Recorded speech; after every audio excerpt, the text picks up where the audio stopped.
I'm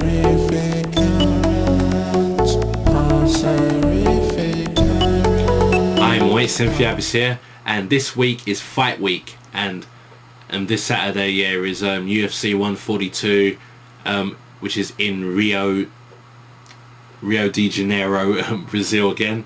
This is the third time UFC's coming to Brazil, and damn, we've got a good card here, man. Definitely some pretty cool fights that man, I wonder how am I even going to make predictions on, but I'm going to give them some predictions here. Alright, yeah, and the first thing I want to talk about, the prelims. We've got good prelims here. Felipe Arance, Antonio sadly I can't pronounce some of these names. Carvalho, not sure about that. And apparently that's going to be the only match on Facebook, which is weird. And then going to the FX prelims, which can also be viewed on UFC.com. Ricardo Funch versus Mike Pyle. That's probably going to be a cool match. Yuri Alcantara versus Michihiro Omigawa. And then Gabriel Gonzaga versus Eldonado Oliveira.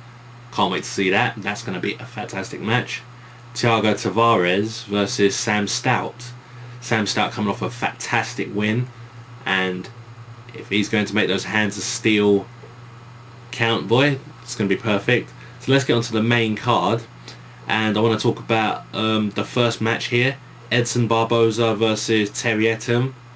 Both good shining stars, you know, and Terry Etim came off a fantastic win at UFC 138 against that guy who I couldn't pronounce his name, and I loved the submission that he did. It made me jump on my seat.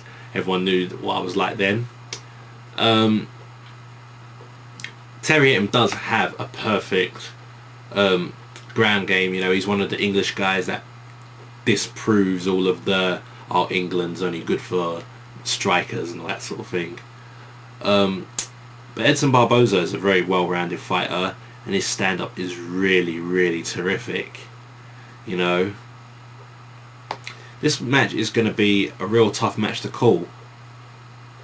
You know, as much as I like to support English fighters, I'm going to have to give this one, I think that Edson Barboza is probably going to have this one by decision. You know what I mean? I'm actually going against my fighters here, but I think Edson Barboza is going to take this one. The welterweight bout between Eric Silva and Carlo Prata. Sadly, I don't know any of these fighters. This is Eric Silva's second match in the UFC, and his debut was a fantastic debut. You know, knocking the guy out in like 40 seconds of the first round. Carlo Prata, this is his UFC debut, so I'm not sure what to think of this match. But the best thing is that most Brazilians are what started, you know, MMA. Like what when MMA is really starting to get big, it's most of Brazilians where you see the most talent and stuff. And the fact that we have two guys in their beginning stages in the UFC having a match, then I reckon it's going to be really terrific to watch. But as for prediction, I can't make a prediction on this one due to the fact that I don't know those guys. So that's fair. I don't know them, so I can't make a prediction. And Usama Paez versus Mike Mesenzio. Usama Paez, his submission game is absolutely tip top, really. And Mike Mesenzio has not a bad stand up. But I think Usama Paez, I think his ground game is going to be too much. I think he's going to just take him down and just submit him, really. So, but that's another good match here to watch, right? Yeah. So that's so what I'm going to predict for that one. I'm gonna say a second round submission to Husma Perez. If I can't pronounce it, if I'm not pronouncing his name properly, sorry. I'm very bad with Brazilian names lately. But the co-main event, Vitor Belfort versus Anthony Johnson. Now, no one can mistake those ones. Now, this match is a pure hard match to predict. But I will say this is my match that I predict is going to be fight of the night. There's probably going to be a knockout of the night with it as well. Possibly the submission of the night. But Vitor Belfort, he is known for his extremely fast punching. His punching is precise, very terrific, and he was one of the ones who brought boxing to MMA, really. Anthony Johnson's got a very good stand-up. You know, he uses his legs to advantage and stuff. And this is Anthony Johnson's middleweight debut. He has always been this massive guy fighting at welterweight. You think to yourself, how the hell did he always make weight? I think he only failed the weight twice, but all those other times he's always made the weight. You think to yourself, why didn't he just become? It took him this long to become a middleweight, and now he's finally doing it. He also has very good wrestling as well, but Vitor Belfort's also black belt in Brazilian Jiu-Jitsu. So we got a real good two well-rounded fighters going at it this match. I'm thinking though, what's going to happen? I have to admit, and Anthony Johnson's got the edge in his kicks and his range because he does have a longer reach. But Vitor's got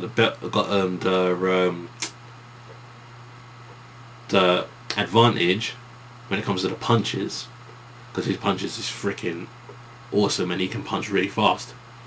So there's a lot of back and forth on this one. Who's going to take this, Vitor or Anthony? That's a hard one, but I'm definitely going to go with Vitor. First round knockout. Going to go with Vitor. I don't think I don't know if Anthony Johnson's going to I don't think. I mean, Anthony Johnson's fantastic. He's great, but I don't know if he can take Vitor. And the main event, the featherweight championship. One of my favourite fighters ever, Jose Aldo versus Chad Mendes. So, this one, wow. Chad Mendes is probably going to be his hardest opponent. Jose Aldo, he's also fantastic at Brazilian Jiu-Jitsu, black belt and everything and all that. But my little thing with it, my little opinion on this situation is that lately, besides Mark Hominick, which was his, not his last fight, he didn't fight for. Besides Mark Hominick, Jose Aldo hasn't really fought that many wrestlers, and although he'll know how to handle them, there's still not much experience to say that what one is going to come, to do to him. He could be 100% ready. He's always definitely ready for what a striker's going to do to him, and he just knocks them out anyway. But Chad Mendes, he is probably a different wrestler on a different level, and training with Uriah Faber, and of course watching Jose Aldo's fight, he's probably, he says he knows his weakness, and obviously I can say that I believe that he believes he does. I could say that if he takes down Aldo, which I'm pretty sure he might at some point, what is he going to do when he gets him down to the ground? I don't know if he can submit Aldo. I don't know if he's going to try and take it to the ground and grind it out to a decision. But Jose Aldo has been having a little problem finishing guys, really, which in my personal opinion isn't really a bad thing. So Jose Aldo, this is going to be a tough one. This is not going to be that tough, yeah, because I'm still going to say that Jose Aldo wins. You know, Chad Mendes may have brilliant wrestling and stuff, yeah. He admits his stand-up isn't as good as Aldo's, but he just feels that his wrestling's going to do it. The situation is, even if his wrestling is really, really, really terrific, I'm pretty sure that Jose has been really practicing with his takedown defense, and he might be able to stuff Chad Mendes' takedowns. So I'm going to have to say that Jose may probably destroy him and pick him apart, and I'd say by about the third or fourth round, Jose Aldo's going to win by a knockout. Well, TKO should I say, not knockout. Literally just TKO. Probably batter him so much that the referee's just going to stop it. You know, that's definitely my prediction, yeah, for this featherweight championship. Jose Aldo is still going to be the UFC featherweight champion. So fight of the night, I predict Vitor Belfort and Anthony Johnson's going to take it. Knockout of the night, I think that's also going to be in a Vitor Belfort Anthony Johnson match. And submission of the night, I'm going to say Husama Powerheads versus Mike Masencio's match. That's probably going to have the submission of the night. So those are all my predictions, yeah, for UFC 142, guys. And my next video is going to be my Q&A. So got any questions, yeah, ask them on my channel or private message, and I'll get the paper ready. So Q&A soon, guys. So thanks very much, guys, there for watching this video. I'll speak to you all later. Love you all.